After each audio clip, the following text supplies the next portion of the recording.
الله وبركاته. حياكم الله اخوتي. طبعا معاكم الخبير الجير اوتوماتيك. اليوم بدنا نحدثكم عن لسان باكر الماكينه الصغيره. فيها مشكله. المشكله هاي يصير السياره تعمل نفضه وتصير تطفي لحالها، واكثر الناس يفكرون انه هاي المشكله مش من الجير، هي تكون من التورك والفكر تبع الجير.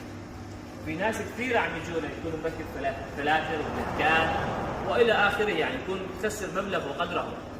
فحبينا ننبهكم على هاي المشكله ونقول لكم انه هاي المشكله دائما تكون من الجير وحصريا من التورك والفكر. واي شيء واي استفسار واي شيء احنا بخدمتكم، واهلا وسهلا بكم بالجراج الخبير الجير اوتوماتيك.